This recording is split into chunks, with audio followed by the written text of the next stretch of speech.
যারা সন্ত্রাসী কার্যক্রম করছে, ফৌজদারি অপরাধ করছে, তাদেরকে কেন এখনো গ্রেফতার করা হচ্ছে না? এই গ্রেফতার করতে কি কারো কলের প্রয়োজন আছে? গণভবন থেকে কলের প্রয়োজন আছে? আগামী অল্প কয়েকদিনের মধ্যে এটা যদি দৃশ্যমান কোনো বিচার না হয়, তাহলে আলটিমেটলি তাদের প্রতি আমাদের যে আস্থার জায়গাটা সেটা নষ্ট হবে। আর সেটা যদি নষ্ট হয়, তাহলে এই সিস্টেমকে কিভাবে নতুন করে ভেঙে চুরে আবার গড়তে হয়, সেটা বৈষম্য বিরোধী ছাত্র আন্দোলন জানে। এই মুহূর্তে আমাদের বোন রূপাইয়া শ্রেষ্ঠা কঞ্চঙ্গার মাথায় 12টা সেলাই। এই 12টা সেলাই আসলে এই মুহূর্তে আমাদের রাষ্ট্রের ক্ষতকে নির্দেশ করে।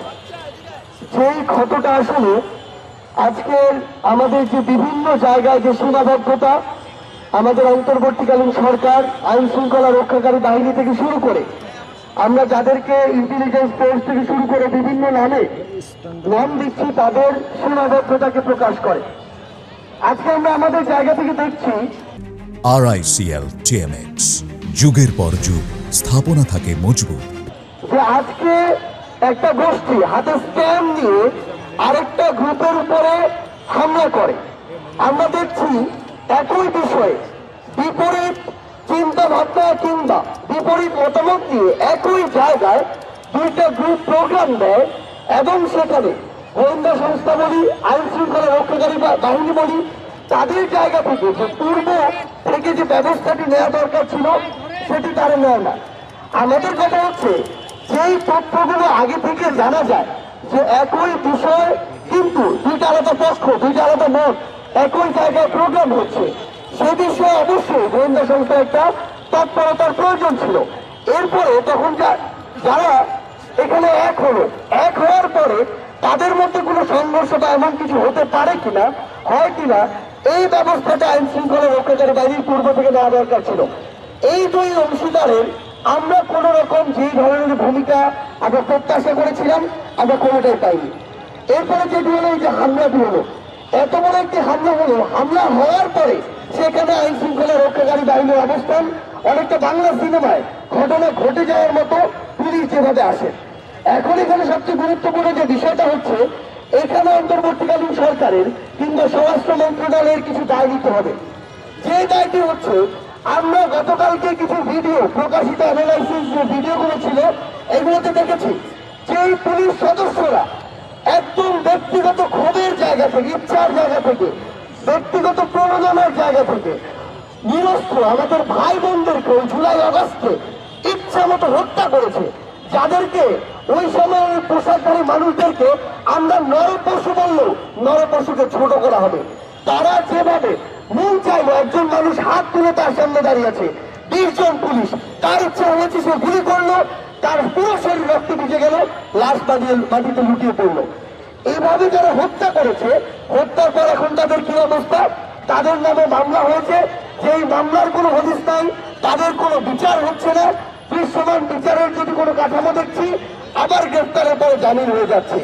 তো তারা যখন এত বড় অপরাধ করার পরে পার পেয়ে যাচ্ছে, এইখানে সবচেয়ে বড় সমস্যাটি হচ্ছে তাদের যে দায়বদ্ধতা, এই পোশাকের উপরে, শপথের উপরে, এটি তারা এখন আর অনুভব করছে না। এবং এই যে এত বড় অপরাধগুলো করার পরে তাদের যে শাস্তি হওয়ার কথা ছিল, এটি না হওয়ার কারণে অন্য যারা পুলিশ সদস্য রয়েছে, আইন শৃঙ্খলা রক্ষাকারী বাহিনী রয়েছে, তাদের দায়িত্ববোধের যে জায়গাটি সেটি নড়বড় হয়ে গেছে। তো সবচেয়ে গুরুত্বপূর্ণ কথা হচ্ছে, কেউ একজন পোশাক পরলো, শপথ দিল, তার যে দায়িত্ব সেটি পালন করতে পারলো না, এবং না পারার পর অন্তর্বর্তীকালীন সরকার বলি, ওই মন্ত্রণালয় বলি, তারা কোনো ব্যবস্থা নিল না, তাহলে এরকম অনাকাঙ্ক্ষিত ঘটনা একটার পর একটা ঘটবে। সবচেয়ে গুরুত্বপূর্ণ বিষয় হচ্ছে, আমরা আজকে শহীদ মিনারের এই জায়গা থেকে বলতে চাই, এগুলো যদি রোধ করতে আমরা চাই, আমরা যদি এগুলোর পুনরাবৃত্তি আমরা চাই না, আমরা চাই না যে এই রক্ত দিয়ে ধীরে ধীরে আমাদের মাটি পবিত্র হোক। জুলাই আমরা যে রক্ত দিয়েছি, এরপরে এই বাংলাদেশের মাটিতে আমরা এমন অনাকাঙ্ক্ষিত ঘটনার মাধ্যমে এক ফোঁটাও রক্ত দিতে চাই না। আমরা এখন নতুন একটা বাংলাদেশ চাই, যেই বাংলাদেশের স্বপ্ন আমরা জুলাই আগস্টে দেখেছিলাম, সেইটি যদি আমরা আমাদের জায়গা থেকে বাস্তবায়ন করতে চাই, সবার আগে লাগবে দৃশ্যমান শাস্তি। যেই খুনিরা পোশাকধারী হোক, পোশাক ছাড়া হোক, যেই খুনিরা প্রত্যক্ষ পরোক্ষ ভাবে ভিডিও এবং অডিও কিংবা আমরা যদি বলি ছবি, এই ডকুমেন্টগুলো যাদের আছে, যারা এই হত্যাযজ্ঞের সাথে অভ্যুত্থানে সরাসরি সংশ্লিষ্ট ছিল, তাদের দৃশ্যমান বিচার লাগবে। এমন অন্তত 10-20টা ঘটনা রয়েছে যাদেরকে 1 মাসের মধ্যে একটা তদন্তের মাধ্যমে বিচারিক প্রক্রিয়ার মাধ্যমে আনা যায়। গতকালকে যেই 2টো ভিডিও প্রকাশ পেয়েছে, ওই 2টা ভিডিওর খুনি কারা সেটা বের করতে 3 দিনের বেশি লাগার কথা না। তারপরও যদি এই দীর্ঘসূত্রিতা দেখা যায়, সেটা এরকম মনোকাঙ্ক্ষিত একটার পর একটা ঘটনাকে ত্বরান্বিত করবে। এখন সবচেয়ে গুরুত্বপূর্ণ বিষয় হচ্ছে ওই ঘটনাগুলোর বিচার করতে হবে। আজকে যে ঘটনা হয়েছে এটার বিচার করতে হবে।